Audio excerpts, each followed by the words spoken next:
খেলার সময় তারে বাধা না দেওয়া, খেলাধুলা করলে তাকে কি না দেওয়া, ডাইরেক্ট প্রথমে বাধা দিবেন না, আস্তে দিয়ে মনে করেন ওরে এখন এখান থেকে দিবেন আস্তে ধীরে, যে খেলা হয়েছে এভাবে বিভিন্ন কিছু বইলা টইলা ওর খেলাটা শেষ করাবেন। ডাইরেক্ট গিয়ে বাধা দিবেন, মেধায় সমস্যা হতে পারে।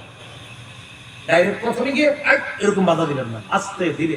পিচ্ছি মানুষ খেলতেছে, খেলো, আস্তে ধীরে বাধা দেন। আনাস রাদিয়াল্লাহু তাআলা আনহু বলেন, নবীজি আমারে খুঁজতে খুঁজতে আসছে, আমি নবীর খাদেম ছিলাম।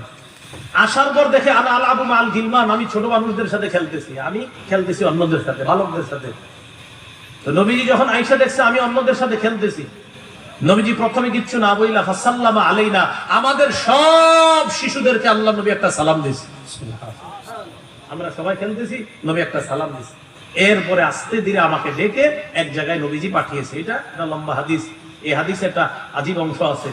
পাঠানোর পর আমারে দিয়ে কি করাইছে নবীজি, আমার আম্মা জানতে চাইছে। আমি আমার আম্মারে বলছি, আম্মা নবীজি একটা গোপন বিষয় আমারে পাঠাইছে, এটা আপনার কাছে বলা যাবে না। তখন আমার আম্মা আমাকে বলছে, তুমি নবীর গোপন বিষয়টা কাউকে কোনোদিনও বলবা না। এই হাদিসের বর্ণনাকারীকে আনাস রাদিয়াল্লাহু তাআলা আনহু বলেন, আমি যদি কাউরে কোনোদিন বলতাম তাহলে তোমাকেই বলতাম, তার নাম সাবের। ও সাবের, আমি কাউকে যদি গোপন কথা বলতাম তোমাকে বলতাম, কিন্তু আমি দুনিয়ার আমার মাকেও বলি নাই, আমি কাউকে বলবো না। নবী আমাকে দিয়ে একটা কাজ করিয়েছিলেন, বাকি এটা আমাকে গোপন রাখতে বলছে। এটা হলো সেই কাজ। কি কাজ আমরাও জানি না, এটা হাদিসে দুটো আসছে।